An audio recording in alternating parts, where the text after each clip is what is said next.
Hey, salut à tous, bienvenue à Question Auto, j'espère que vous allez bien. Une des questions les plus populaires, souvent que vous nous adressez, c'est par rapport à l'anti-rouille de votre véhicule. Vous voulez le protéger, vous voulez le garder longtemps, et effectivement, c'est pas évident. Puis moi, bien, quand j'ai des grandes questions, j'invite des personnes qui s'y connaissent vraiment, puis en plus, je suis dans un garage non loin de chez moi, du côté du centre de l'auto Élite à Sainte-Brigitte, et Neil est avec moi. Neil, comment ça va? Très bien, merci Mathieu. Neil, tu es vraiment le pro des anti-rouilles. Je pense que tu as grandi avec ça. Ben, on a commencé assez jeune dans la concession du père à appliquer des traitements à 12 ans, fait qu'on en connaît un bail.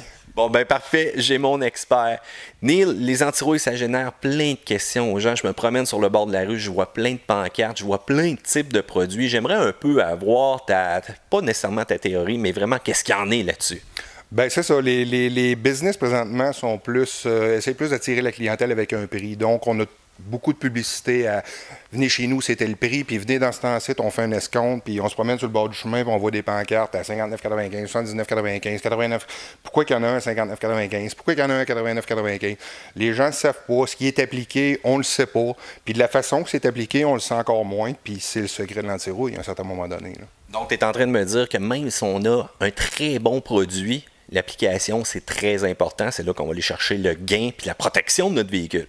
Ben c'est primordial parce que si la personne emploie un produit, exemple, qui est permanent, un produit qui sèche totalement, puis qui applique ça sur un véhicule qui a déjà quelques années, qui a déjà de la rouille, tout ce que tu vas faire, c'est que tu vas emprisonner la rouille et ça va rouiller 2 fois plus vite que si tu n'avais rien mis.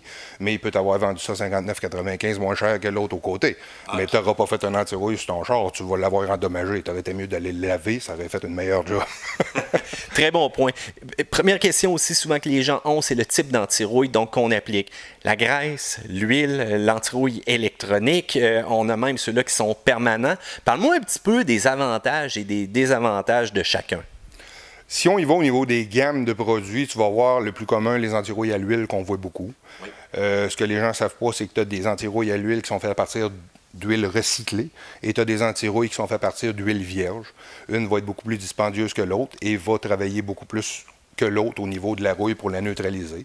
Sauf que ça fait que il y a des garages qui vont préconiser vraiment un prix. Ils vous offrent un prix, donc ils achètent un prix aussi sur l'anti-rouille. Donc, ça fait une différence au niveau de l'application de la job qui va être faite sur la rouille existante, le fait de prendre un anti-rouille à base d'huile recyclée ou... Est-ce que tu es en train de me dire qu'il peut y avoir certains matériaux qui restent aussi à l'intérieur, qui peut peut-être réagir avec les nouveaux matériaux des véhicules d'aujourd'hui? Réagir, je dirais qu'il va faire une moins bonne job, qu'il va avoir moins d'inhibiteurs de corrosion à l'intérieur, qu'il va moins être résistante, qu'il va se laisser vivre beaucoup plus vite. Que des anti-rouilles bâties vraiment spécialement pour ça, avec de l'huile vierge à la base et tout ce que ça prend dedans pour qu'elle reste là et qu'elle pénètre et qu'elle fasse une bonne job. Là. Parfait. Anti-rouille à la graisse maintenant. Ça va être des compléments que tu vas rajouter dans ta base d'anti-rouille pour qu'elle soit plus durable. Quand tu parles d'anti-rouille huile graisse ou huile cire, c'est des anti-rouilles qui vont être bâties pour durer, exemple, 2 ans, 3 ans, qui vont être beaucoup plus résistantes. Comme ici, on voit sur le hood, ça a été fait avec de quoi qu'il y avait de la cire à l'intérieur. Donc, 2-3 ans après, le véhicule est encore sain, c'est beaucoup plus résistant, sauf que ça va moins pénétrer la rouille lorsqu'un véhicule est avancé que juste une huile. Là, quand tu me parles de cire, c'est pas de la cire typique avec laquelle on frotte notre carrosserie de véhicule, c'est vraiment de la paraffine. Non, paraffine. Paraffine, exactement. Tu peux avoir des polymères aussi à l'intérieur au niveau pour l'application qui est moins fume, ces choses-là. Okay. Il n'y aura pas un impact direct sur la rouille, c'est plus au niveau de l'application, les odeurs à l'intérieur, etc. Parfait. L'anti-rouille permanent, lui, celui-là là, qu'on nous vend parfois même à même le concessionnaire et qu'on dit que ça, tu n'auras pas de problématique avec ça, puis qui semble coûter quand même assez cher.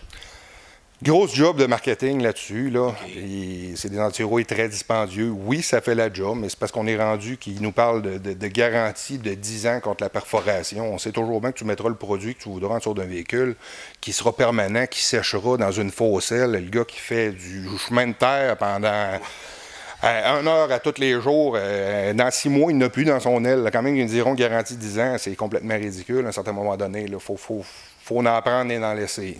Quand on parle d'anti-rouille permanent, on parle d'un produit qui sèche.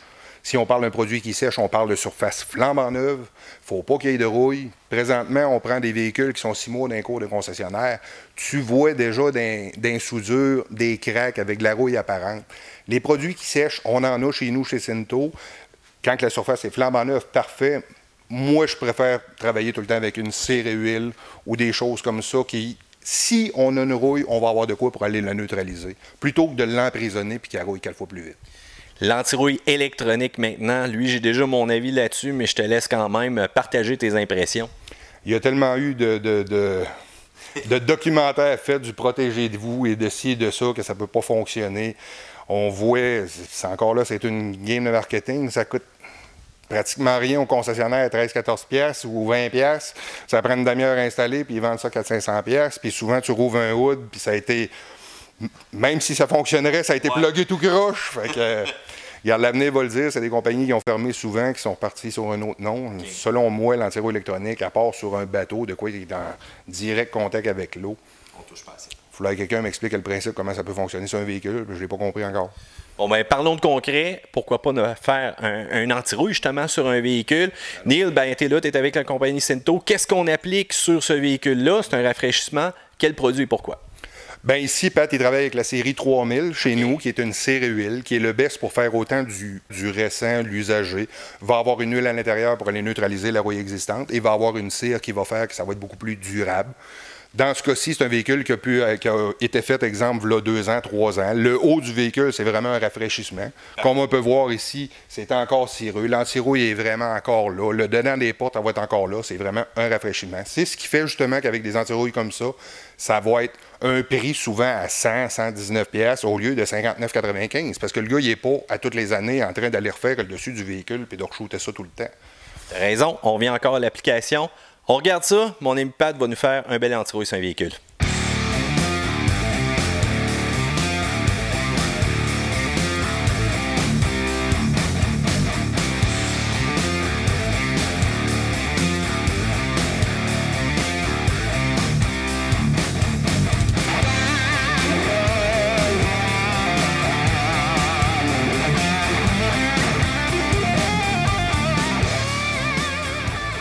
Salut la gang, c'est Pat, Centre de l'Auto-Élite. Aujourd'hui, en quelques étapes, je vais vous montrer comment bien appliquer un antirouille sur votre véhicule. Première étape importante, c'est d'amener votre véhicule propre à l'atelier et surtout pas mouillé. Deuxième étape, c'est que je vais trouver tous les points d'accès où je vais pouvoir pénétrer l'antirouille dans votre véhicule sans percer. Ça, c'est très important. La troisième étape, c'est qu'on va tout prendre le temps de détrimer le dessous du véhicule pour s'assurer que l'antirouille est bien installée en dessous du véhicule aussi. La quatrième étape, on va faire une belle inspection sommaire avec vous pour s'assurer que tous les coins du véhicule ont bien été arrosés. Le véhicule est propre. Mathieu, il n'y a pas de terre apparente dans les tourdelles et les bas de caisse. La travail-essence, c'est beau. Les intérieurs de porte, on voit ici qu'il y avait déjà eu de l'application faite aux années auparavant qui est encore très bien présente. Ça, c'est la cire qui reste l'antirouille là comme ça. Voilà, les sacs, les Kleenex, ça c'est correct. Au niveau du coffre ici, Mathieu, on avait déjà commencé à détrimer le coffre. On a enlevé la plage de protection et d'insonorisation pour avoir une belle accès au niveau de l'intérieur du coffre. On voit encore qu'il y avait de l'antirouille qui avait déjà été appliqué, qui est encore luisant et gommant, mais la cire a fait bien figer le produit. Au départ de tout, je vais vous parler de l'intérieur du capot. À l'intérieur du capot, nous avons les tourelles de choc qui est important à faire ici, juste ici présent. Après ça, les intérieurs d'ailes, où ce que c'est sujet à rouiller par l'intérieur sur les tours d'ailes, c'est très important. On va donner un accès à l'antirouille par l'intérieur du capot et non par l'extérieur parce que le but est toujours de protéger le véhicule et pas de le salir, tu sais, évidemment.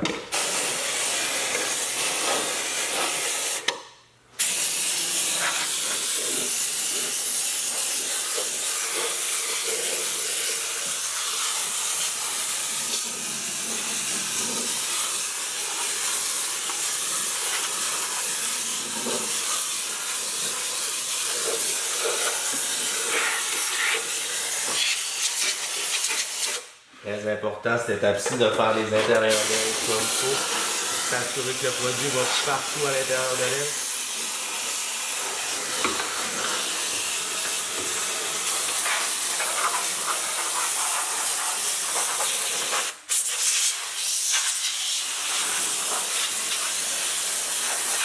C'est beau. Après l'application, je m'assure toujours de savoir si le produit a été bien appliqué partout. Comme on peut voir ici, on voit que le produit est luisant, ça veut dire que ça a été bien appliqué partout dans les intérieurs d'ailes et tout. Bon la gang, comme je vous ai parlé auparavant, on rentre par les points d'accès d'origine qui sont juste ici et juste ici pour l'intérieur des ports. On n'a pas besoin de parser parce qu'il y a des trous d'origine qui sont déjà faits pour ça. On a les trous d'évacuation d'eau ici qui est très important de garder toujours libéré, de s'assurer que c'est pas bouché pour l'évacuation de l'eau. Moi, qu'est-ce que je fais, c'est que je vais en mettre sur le long de l'arrêt de la porte ici. Le joint de carrosserie qui est ici est souvent tendance à rouiller. Très important d'en mettre là et à l'intérieur de la porte ici. Avec le point d'accès du haut, je fais le haut de la porte comme ça. Avec le point d'accès du bas, j'ai réussi à me faire une rotation à 360 degrés. Je vais aller faire mon bas de porte au complet. Par la suite, je viens m'assurer par les trous d'évacuation que j'en ai bien eu partout.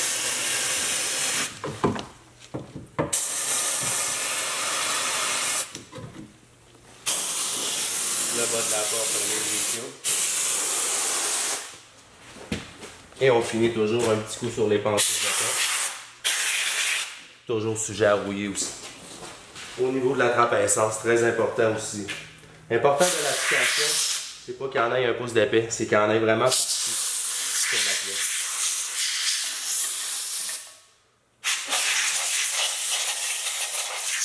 Comme ceci, c'est amplement. Par la suite, on va faire l'intérieur du coffre qu'on a détrimé auparavant.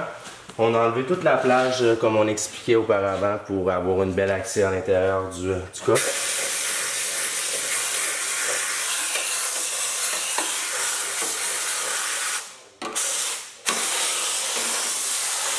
Une petite inspection vite faite sur mon panneau de coffre. On voit que tout est beau, tout est luisant. Très important ici aussi de prendre le temps de détrimer les côtés de coffre pour aller en loger justement dans l'intérieur des tourdelles arrière. On sait souvent que les Honda et d'autres types de véhicules ont souvent des problèmes de corrosion à ce niveau-là. Très important d'en appliquer là.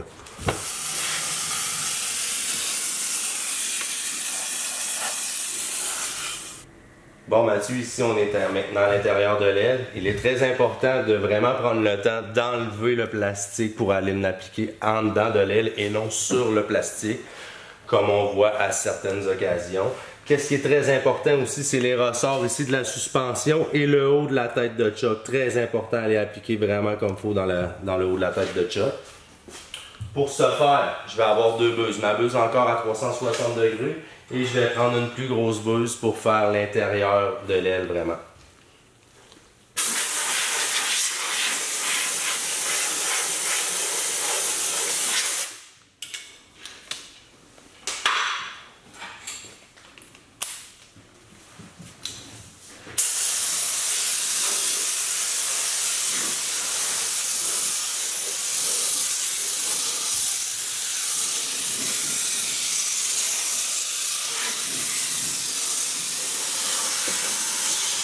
Vous voulez savoir si la job a bien été faite sur votre véhicule? Prenez juste le temps de regarder l'intérieur d'elle pour s'assurer qu'il y en a eu vraiment partout.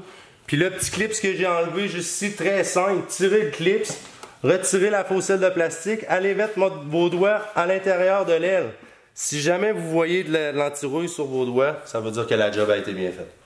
Sur nos véhicules d'aujourd'hui, comme parlé précédemment, nous avons beaucoup de protection en dessous du véhicule. Les grandes chaînes ne prendront pas nécessairement le temps d'enlever toutes ces protections-là pour aller en mettre en dessous sur votre carrosserie. Alors aujourd'hui, c'est ce qu'on va faire.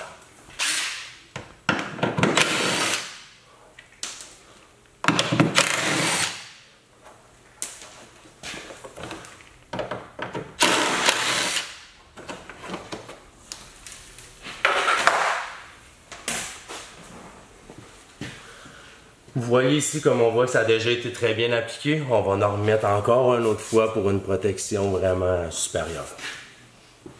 Ceci est un châssis monocoque, donc vous pouvez constater, on a des points d'insertion ici qui a un longeron là et le longeron pour le bas de caisse qui sont des parties très importantes en cas de collision latérale sur le véhicule. C'est les parties les plus solides du véhicule. Alors, important de traiter ces parties-là.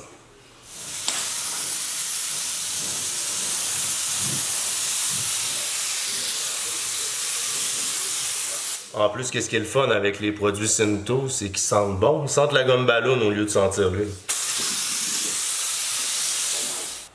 Alors voilà, ça met fin à notre anti-rouille. L'anti-rouille est effectuée, notre petite inspection est toute faite.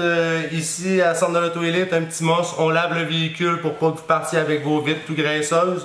Puis sur ce, au plaisir de vous revoir. Merci. Et voilà, c'est ça vraiment une application minutieuse d'un anti-rouille sur un véhicule. Neil, je vais avec des questions en rafale du public. Anti-rouille, on perce ou on ne perce pas le véhicule? On ne perce plus uniquement par les trous d'aération. Beaucoup trop de véhicules récents avec des ballons gonflables n'importe hier. En perçant la porte, tu changes la pressurisation de ta porte. Ça peut être dangereux lors d'un impact. Ça pourrait être la cause que le ballon gonflable s'est pas déployé pour avoir des actions d'entreprise contre les garages. Donc, moi, tout ce que je fais de formation depuis les 5 dernières années, on ne perce plus. Il y a amplement de place qu'on peut passer pour aller faire un anti-rouille sans percer. Véhicule neuf, anti-rouille ou on attend? Anti-rouille, toujours. Aussi longtemps que tu vas avoir du métal sur ton anti-rouille, que tu es soumis dans le climat ici, québécois, sel, calcium, chaud-froid, anti-rouille. À l'huile ou à la graisse? Ça, il y a des gens qui m'écrivent ça encore, là. Dépend ce que tu veux faire. Tu veux-tu le faire faire à toutes les années ou tu veux le faire faire une fois qui va être bon pour 2-3 ans avec des rafraîchissements? Tu n'as pas vraiment... J'irais pas à dire... Tu as des anti-rouilles qui sont pas bonnes. Non, tout va au niveau de l'applicateur. C'est là que ça se passe beaucoup. Oui, tu as des qualités d'anti-rouille, comme je vous ai dit tantôt, mais l'application est vraiment importante. Arrêtez de courir après un prix quand vous cherchez un anti-rouille, parce qu'un anti-rouille à 59,95 ou dans ces coins-là, on s'entend que faire un véhicule à l'anti-rouille comme il faut, démancher, ne plus percer, en bas d'une heure, c'est impossible. Les gars travaillent à 60$ de l'heure minimum, ça leur coûte 20$ de produit, ça coûte 80$ prendre une heure à faire un char, puis ils vous chargent 79$. On s'entend que le char était fait en 15 minutes. Il y en a partout où ça n'en prend pas, puis il y en a pas où ça n'en prend. Bon, ben ça répond déjà à ma question sur le prix, gang. Faites attention quand vous magasinez des anti-rouilles. Informez-vous le produit et avoir des recommandations de l'installateur aussi, c'est parfait. Neil, dernière question pour ceux-là qui sont soucieux de l'environnement et qui diraient justement que l'application d'un produit comme ça, c'est très dommageable. Qu'est-ce que tu en penses? Bien, l'application d'un produit comme ça, très dommageable, non. On a des anti-rouilles écologiques. Surtout au niveau, surtout du coulage. On voyait beaucoup au niveau des grandes chaînes, jusqu'à dernièrement, que les gars sortaient de là, s'en allaient chez eux, puis ça coulait à terre. Puis ils préconisaient que, vu que c'était fait en 15 minutes, il fallait que l'anti-rouille coule pour que ça aille partout. Aujourd'hui, tu les appelles, puis le véhicule est couvert d'un plastique à grandeur, puis ils prennent pas le temps de démancher, ils chauffent sur tous les plastiques encore. Mais non, le gros point, c'est qu'on a des anti-rouilles écologiques qui sont disponibles. C'est un peu plus dispendieux, vraiment fait avec des bases d'huile végétales. Okay. T'en as d'autres compagnies aussi qui existent, qui font une très bonne job aussi. Mais l'anti-rouille minérale qu'on a présentement, qui est véhiculé partout, tant que ça ne coule pas à terre et que ça ne tombe pas à terre, c'est pas lessivé au grand vent, il n'y a aucun problème pour ça, là, pour l'environnement. Bon, puis d'après ce qu'on a vu avec les produits Cinto, en tout cas, on n'a pas de problématique.